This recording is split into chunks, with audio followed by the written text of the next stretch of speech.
So Gamescom 2019 is quickly building up a lot of hype for people. A lot of people think this could be potentially as good or even better than E3 2019. You got Jeff Keighley out there probably holding hands with Kojima, but of course Gamescom 2019 started off with Nintendo's Indie World presentation, a 20+ minute presentation showcasing some upcoming indie games. There's been a lot of rumors about what we were going to see at this event, and honestly I think it delivered. There was a lot of cool stuff at this event that was unveiled for the Nintendo Switch, and definitely some upcoming games that I'm really stoked on. So what games were announced during Nintendo's Indie World presentation? What is my reaction to it overall? And what games should you have on your radar? That's what we're going to talk about in this video. So sit back, relax, make sure you subscribe to the channel, and let's talk about the best moments of Nintendo's Indie World presentation. Hey, RGT85. Hey, Sean. Oh my God, it's Stevie Richards! So the presentation started out with a game that I had heard was rumored for the Nintendo Switch. It's a very popular Steam game, and then it was confirmed for the Nintendo Switch, and that is Risk of Rain 2. Now this is a roguelike game where you can play with other friends and up to 4 people total, and basically do roguelike things. You're constantly dying, you're constantly getting loot, and getting better items for your characters, and progressing through the game. The real draw to this game, of course, is the multiplayer aspect of it. Now it's very popular on Steam, it's gotten really good Steam reviews. When I saw that this game was being rumored for this presentation, I did look it up to sort of check it out. Maybe not a game that I would super play. I'm a little bit burnt out on the roguelike and battle royale games, but I do think this game has a lot of potential, and maybe I will end up checking it out pending some of my friends want to pick it up and play it. I think it has a really good graphical style, and I think it's a game that is a good fit for the Nintendo Switch. So Risk of Rain 2, definitely a game you should have on your radar, especially if you're a fan of roguelike games, because it looks like this is one of the top tier roguelike games that has ever come out. We also had a really weird game, but I was kind of drawn into it, and that's a game called Freedom Finger. Yes, Freedom Finger. It's like a side-scrolling shoot-'em-up game where you can acquire different things by defeating different enemies, but it has like an all-star voice cast with people like Nolan North on it. I'm not really sold on the graphical style of the game. I think the graphical style isn't really something that I'm really super into, but I do like shoot-'em-up games, and while I prefer the vertical shoot-'em-up to the horizontal shoot-'em-up, I do think some horizontal shoot-'em-ups are fun. This game looks really wacky, it looks really wild, and it looks like a game that I think Switch owners would like to check out. Freedom Finger. Yeah, it's got a weird name, but it's got an all-star voice cast, so I guess that's got to count for... Another game that was definitely on my radar was Torchlight 2. Now this game looks a lot like a Diablo style game, in which you team up with people and you go in looting in caves, and it has that sort of top-down visual style that you would see in Diablo. But I think one of the biggest differences between this game and a Diablo style game is this game looks very much more tongue-in-cheek. When you look at some of the characters that you're playing as, it's obviously not as serious as something like a Diablo game is, and I think that could actually benefit on the Nintendo Switch. This game actually comes out in early September, and I'm actually working with the company because they want me to do a video on the game, so it will be a game that we will be checking out on the channel, so hopefully it ends up being good. It looks like it is going to be a really solid experience. I really enjoyed Diablo 3. It sort of brought me back into that genre of games that I hadn't been into in quite a while, so I'll definitely be checking out Torchlight 2 on the channel and giving you guys my impressions of it, but it's definitely a game that you'll probably want to have on your radar if you're a fan of loot games and of course Diablo style games.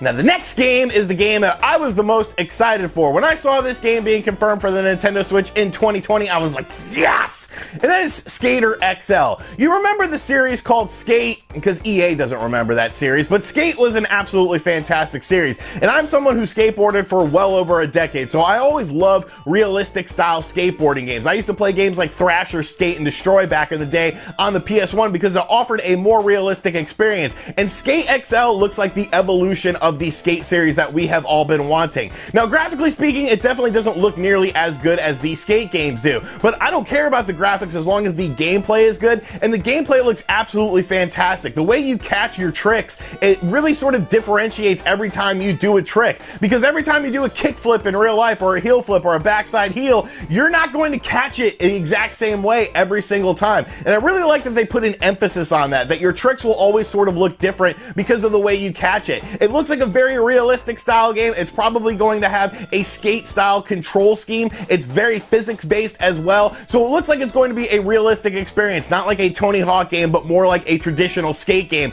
And I am definitely on board for that. This game was definitely the highlight of the presentation for me. I want more of this. It sucks that we have to wait until 2020 for this game to come out, because I would love to play this game today. Like, I cannot wait to get my hands on Skate XL. It was the highlight of the presentation for me, and it just looks like a really fun skateboarding game. So if you're a fan of the Skate series, Skate XL definitely needs to be on your radar. Spawnwave actually did a video back on the beta of this for Steam back a few months ago, so you guys might want to go check that out. But really, I'm totally on board with this game. I can't wait to see more of it, and I can't wait to get it in my hands. Next up was an interesting puzzle platformer game called Europa that I got some sort of, Super Mario Galaxy, maybe a bit of Sonic the Lost World vibes from it. I think it looks really good. It's got a really good graphical style, and it is a puzzle platformer in which you are sort of in these little linear areas and you can move back and forth in them, kind of like Sonic the Lost World. But I thought the aesthetic of the game was really nice. I definitely didn't pick up too much information on it, but it's a game that I'm keeping my eye on. I do enjoy games in this style. Like I said, I thought the graphics of the game looked really nice, so as long as the gameplay is good as well, I think this could end up being a sleeper hit on the Nintendo Switch. Definitely a game to keep your eye on. Once again, that game is called Europa, and I think it looks really good. Next up, there was heavy rumors that there was 2 games going to be stealth dropped during this Nintendo Indie World promotion, and one of those games ended up being Superhot. Now, Superhot is a very popular game on other platforms. It's a really interesting first-person shooter in which time only moves when your character moves, so you can really strategize what you're doing and taking out these enemies. One of the interesting things I think about Superhot is it was very popular with VR platforms, and considering it does not support Labo VR, because, I mean, why would it? It's going to be very interesting to see how this game is received on the Nintendo Switch. I will probably be checking it out later today. Like I said, it is stealth dropping on the Nintendo Switch later today. I do like the graphical style of it. I think the gameplay sounds really fun. It's just a game that I've never checked out on other platforms. So Superhot was one of 2 stealth drops that will be coming today, and I think it'll end up being a pretty popular game, but I am interested to see how the game performs without any sort of VR capabilities.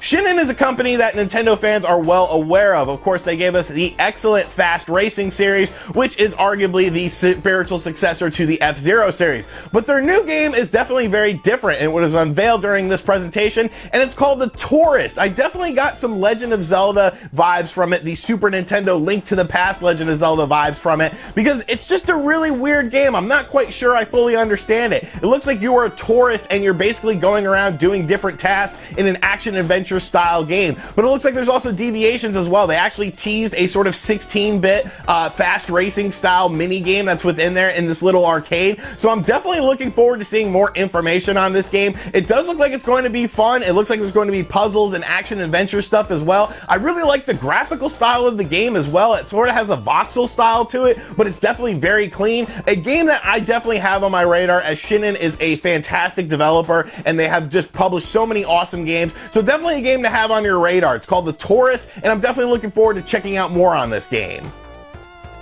Now, these games are super cool. If you like top-down GTA style games with some nitty-gritty stuff, obviously because it's from Digital Devolver, you are going to really enjoy these games. I've actually played the first Hotline Miami. I never got around to playing the second one, so I may end up checking out this collection. Like I said, it is stealth dropping on the Nintendo Switch later today, so you will be able to pick this up and check it out, and I highly suggest you do. The Hotline Miami games are very well received, and hopefully that means the upcoming Hotline Miami game will end up coming to the Nintendo Switch as well. And then we had a brief sizzle reel of some upcoming Nintendo Switch indie games, and the games that I thought looked pretty cool in this sizzle reel were a game called Close to the Sun, there was Cat Quest 2, One Finger Death Punch 2, and Hypercharge, which Hypercharge actually kind of surprised me. I thought that game looked really good. It looked like you were playing as a toy in a first-person shooter-like setting where you're taking out other toys, but I really sort of liked that aesthetic. It kind of had that sort of Army Man, maybe a bit of a Toy Story vibe to it, so I think that's a really cool-looking game as well.